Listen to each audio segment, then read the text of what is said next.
3.3. We're using now square roots to solve the quadratic equations. Again, quadratic meaning has an x squared in it. And solving meaning find the value of the x. Okay, the x that makes the equation true. And now we're looking at square roots.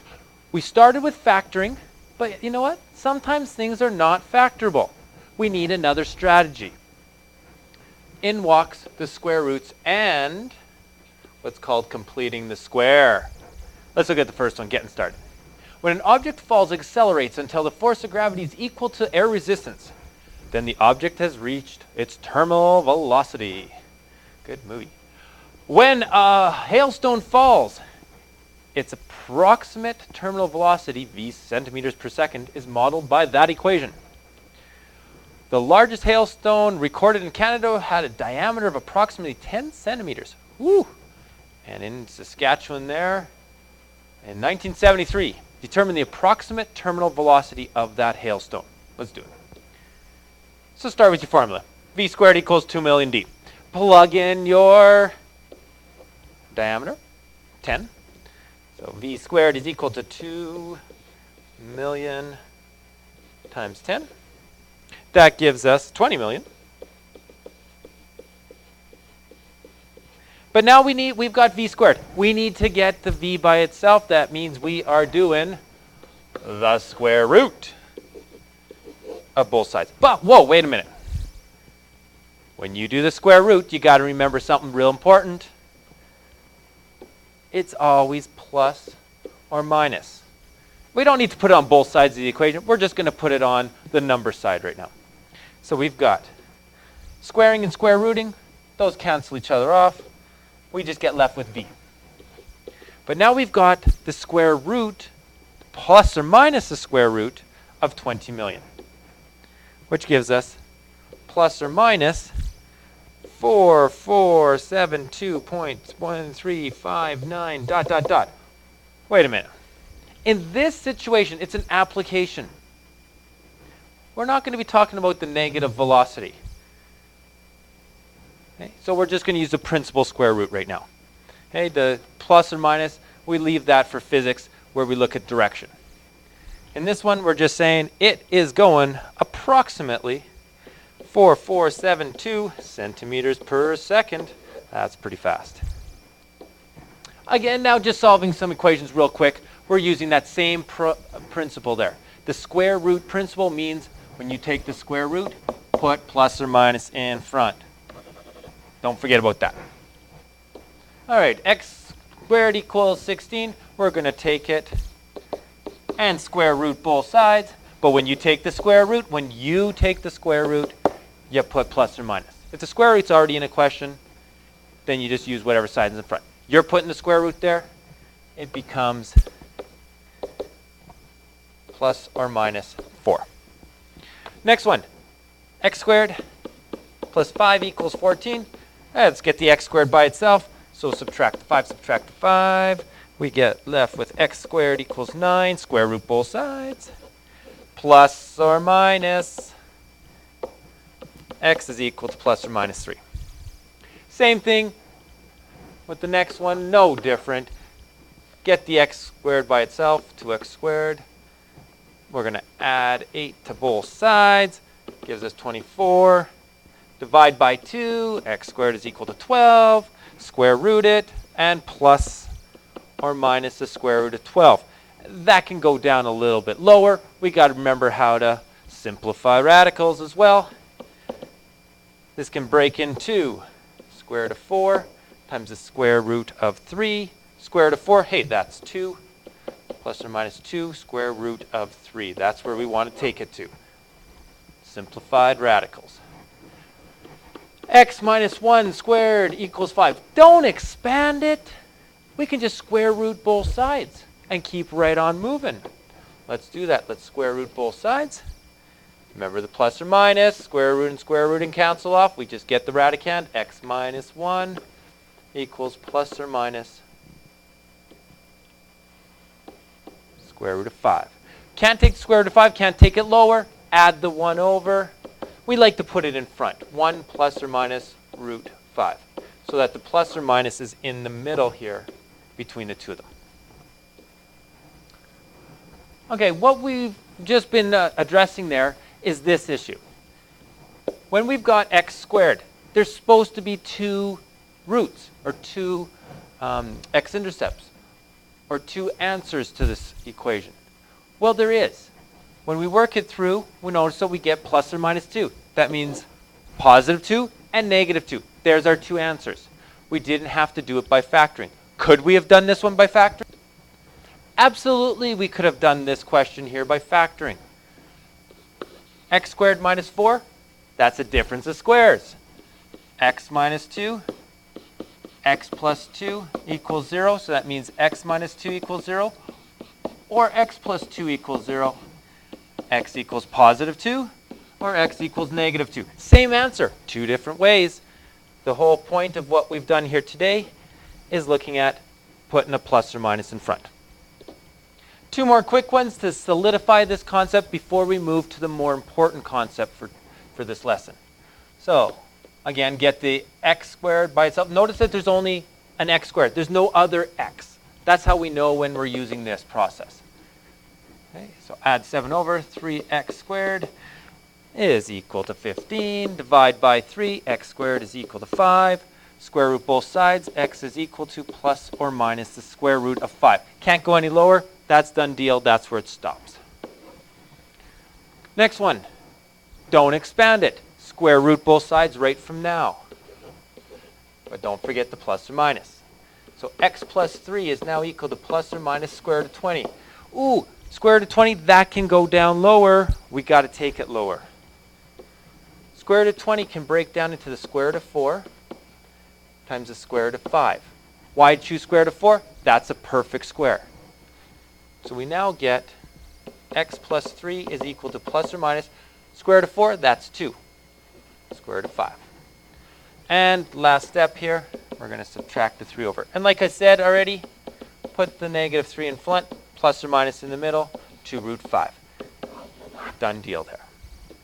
What this is meaning is we've got two answers. X equals negative root 3 plus 2 root 5, or x is equal to negative 3 minus 2 root 5. That's the exact values. We could plug it in to our calculator and get an approximate decimal answer, but we don't want to get the decimals. We want to leave it as exact values.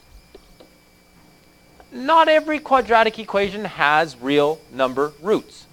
For instance, we're saying here, what value of x will make 3x squared plus 12 equal to 0? Well, let's see what's going to make this true. We do our work through, we get x squared equals negative 4, but whoa, wait a minute. If we take the square root of that, we're taking the square root of negative 4. You can't take the square root of a negative number.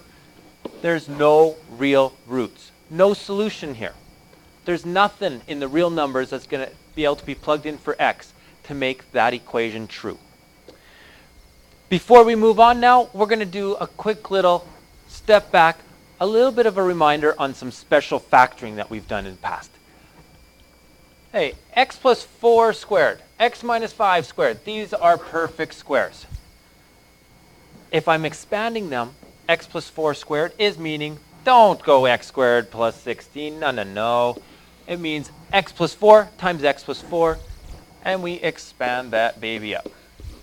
As soon as we expand it, we get x squared plus 4x plus 4x, so it's plus 8x plus 16. Let's do another one. X minus 5 squared, that's x minus 5 times x minus 5. Expand that. We're going to get x squared minus 5x minus 5x. I'm going to write both those down this time. Plus 25. Question is, how many of the minus 5x's do I have here? I got 2 of them. 2 times the negative 5x, which is going to be equal to, instead of minus 5x, we're going to put negative 10x. Same thing here with this 8. That was made up of a positive 4x and a positive 4x or in other words, 2 of the positive 4x's. That's going to be important in a bit. So in general, x plus a squared, that's x plus a times x plus a, expand that up, we get x squared, plus ax, that's plus 2ax, plus a squared. Important stuff here. First one squared, last one squared, and this middle term, very important, 2 times the 2 of them multiplied together. Let's go the other direction now. If we're factoring x squared, 9 is 3 squared. That's a perfect square. Good. The middle term, is it made up of 2 times the square root of the first times the square root of the last? Is it made up of 2 times, let's put 2 first, times the 3 times the x? 2 times 3 times x, that's 6x. Yes, it is. This is a perfect square trinomial. It's going to factor into one of these forms. X, whatever sign is here, goes there, plus 3 bracket squared. Let's try the next one. Same pattern. We're looking for a pattern here. X, that's made up of x squared. 36 is made up of 6 squared. Is the middle term made up of 6 times x times 2? Yes, it is. This is a perfect square trinomial. I could jump straight to the answer without having to do sum product factoring. X, whatever sign it is, 6 squared. Let's try this one down here. That's x squared. That's 8 squared. Middle term now. Is it made up of 2 times the 8 times the x? Yes, it is. It's a perfect square trinomial. So we're going to do the same thing. X, whatever sign goes here is a sign I'm going to use in there, minus 8 squared. Just going to color coordinate it for you so you can see where everything's coming from. The x comes from the x. The plus, the plus. The 6, squared. Same thing here. The x, the minus, the 8 squared. This is now the important part, part C. We're going to complete the square. We're going to complete the square here. We're going to make a perfect square trinomial. What value do I need to put into that space to make this one work so that I can factor it into something squared? Well, I know the pattern that I've got up there. It says, whatever this is squared, whatever that last one was squared, I needed to multiply this times that, multiply it by 2, and then I'm going to get this middle number. So the middle number is made up of 2 times whatever's in this first spot, which is x, times whatever's in this last spot. Well, something needs to go there, and I got to get 2 times something. Let's just call it c for right now. Well, that constant there, oh, wait a minute. I got to make it equal to the same thing. That's got to be 1.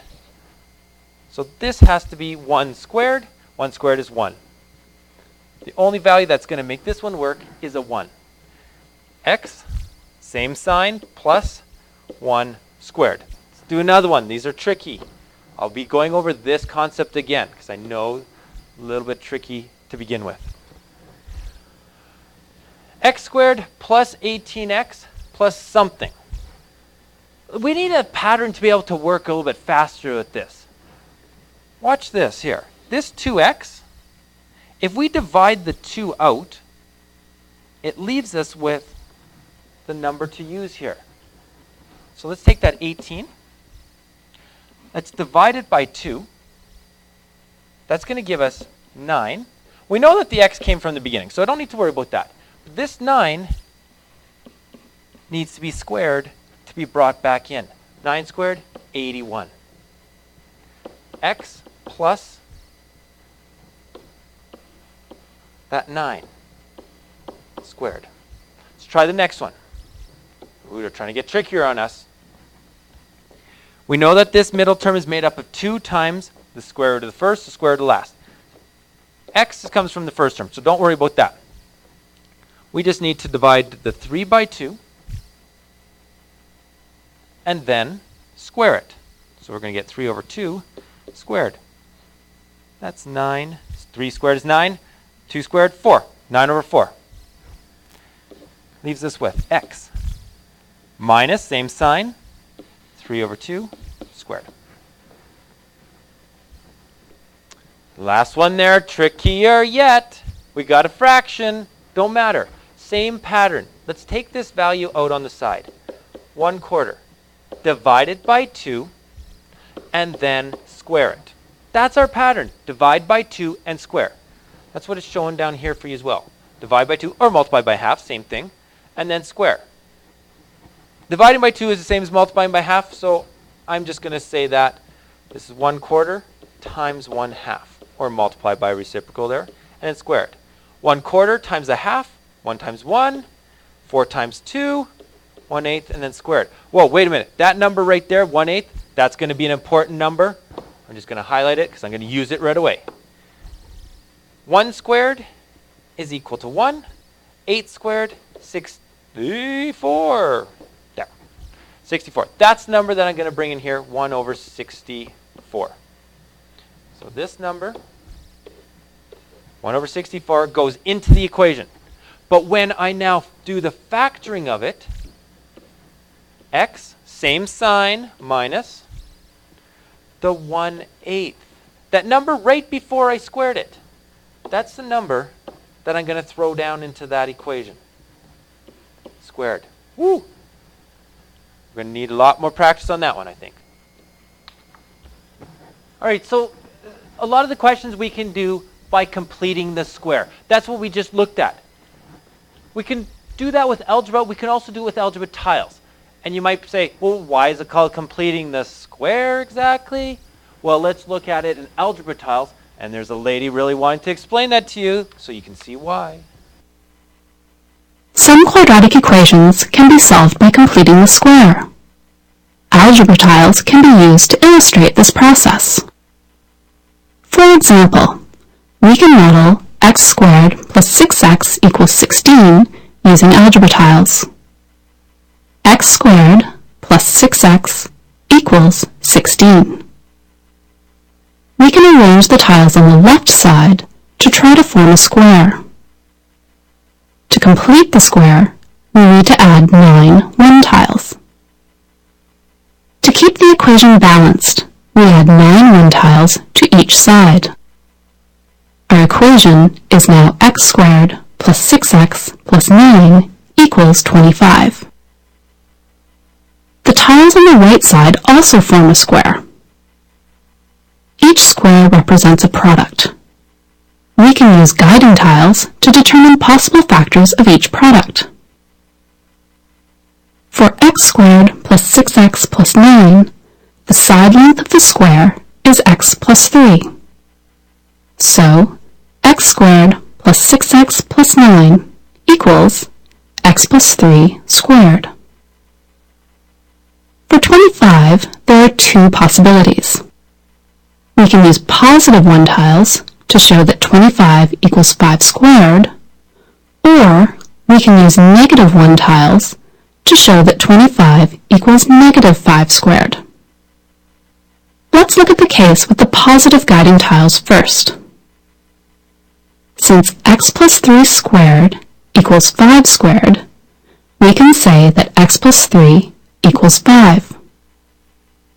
To isolate x in the equation, x plus 3 equals 5, we can subtract 3 1 tiles from each side. So, x equals 2. Now, let's look at the case with the negative guiding tiles. Since x plus 3 squared equals negative 5 squared, we can say that x plus 3 equals -5. To isolate x, we want to subtract 3 one-tiles from each side. But we don't have any one-tiles on the right side. We can add 0 pairs to the right side until we have 3 one-tiles. Now we can subtract 3 one-tiles from each side. So, x equals -8. The solution for x squared plus 6x equals 16 is x equals 2 or x equals -8. Our process algebraically is going to follow exactly what she just talked about with the tiles. We're going to complete the square. That's why it's called completing the square, because you're making a square with the algebra tiles by adding something to both sides. We're going to add something to both sides that's going to make it factor into a perfect square. That was the whole point of that little activity I did there. And then we use the square root principle by square rooting both sides and working it through from there. All right, let's try that out. Let's see the process in action. First thing, we're going to take everything with an x on one side, everything with no x onto the other side. It's going to look like this. X squared plus 4x equals 3. Now we're going to complete the square. We're going to keep the equation balanced by adding something to the same side to make the square work. And I already showed you what you're going to be using for that number. The number we're going to use to complete the square is take your term with the x, take that out on the side, divide it by 2, and then square it. That's how we get that extra number. So x squared plus 4x plus the something. We're going to add it to both sides. So 4 divided by 2, that equals 2. Squaring that gives us a number I'm going to write down. 2 squared, that's 4. Put a 4 in to both sides. Got to keep it balanced. Can't just throw it on one side. Now we're going to factor the left side. You made that. You know that it's a perfect square trinomial. You just did that on purpose. So it's going to always go into x plus whatever sign is there. Now the number that we're going to put here, that's the number right before you squared it. 2 was the number before you squared it. 2 is what you're going to throw right into here. So x plus 2 squared equals 3 plus 4, that's 7.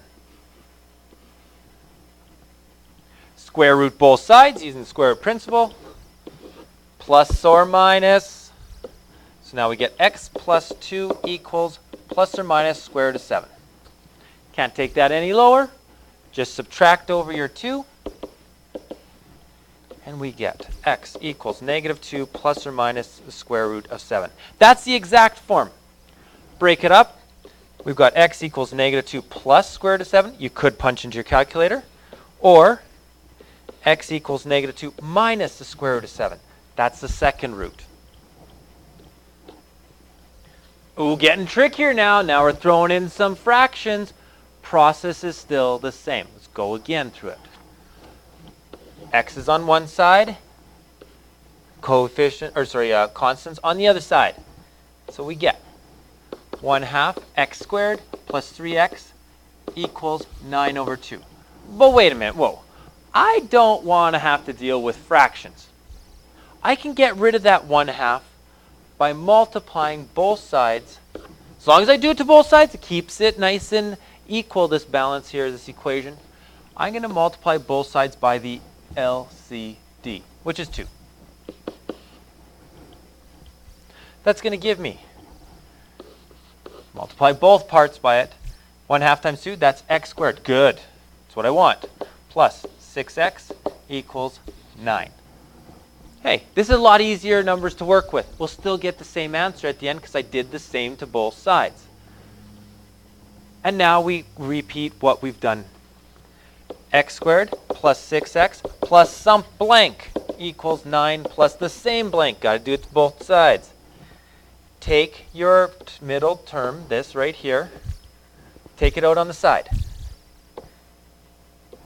So we've got 6. Divide by 2. Always divide by 2. Square it. 6 divided by 2 is 3 squared. 3 squared is 9. 9 is what's going to go in to both sides. And now we know that we made this left side. We'll factor it. It's x, same sign, plus. Right before you squared it, 3 squared. So color coordinate it so you can see where everything came from again. We always start with the x. Then whatever sign was here is the sign that's going to go there. Whatever we had right before we squared it is what goes there. Every time. The other side, 9 plus 9, that's 18. Hey, now we just get to square root both sides. But don't forget the plus or minus. X plus 3 equals plus or minus square root of 18. Can square root of 18 come down lower? Well, we can divide out a 9. So x plus 3 equals plus or minus square root of 18 could be the square root of 9 times the square root of 2. Square root of 9 is a perfect square. That's why I used it. 3 root 2. Good. Now we're going to subtract the 3 over. Keep that one in front.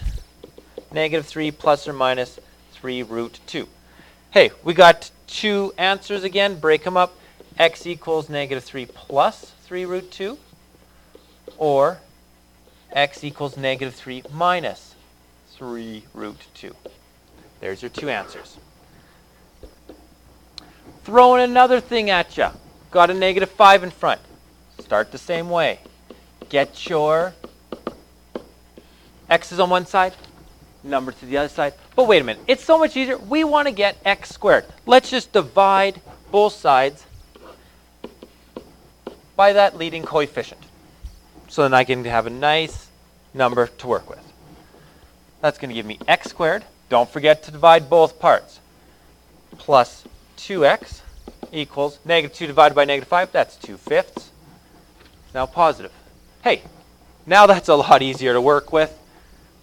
Start again the same way. X squared plus 2x plus blank equals 2/5 plus blank. What's the blank? Take it on the side. We're taking the 2 out on the side.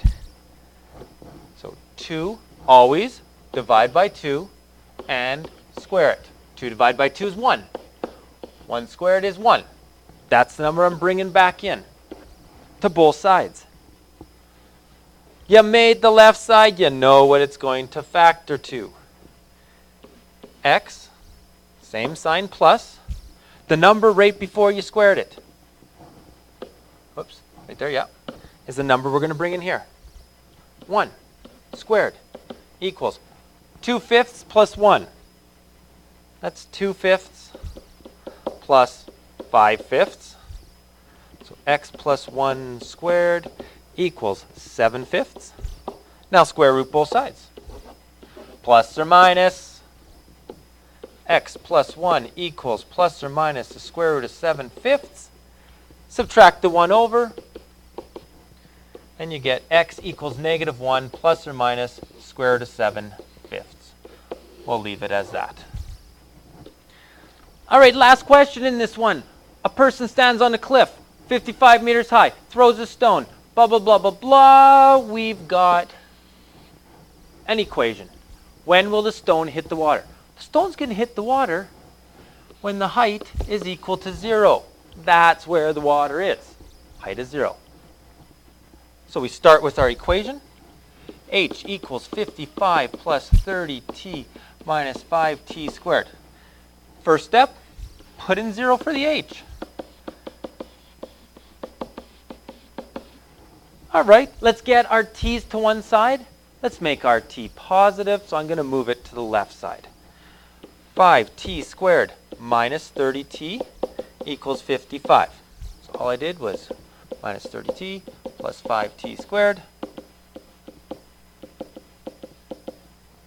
And hey, I got a 5 there. Let's divide it over. Let's make our life easier. We've got t squared minus 6t equals 11. Okay. Let's do the game of completing the square. Plus something equals 11 plus the something. Take your value on the side. 6. Divide it by 2 and then square it.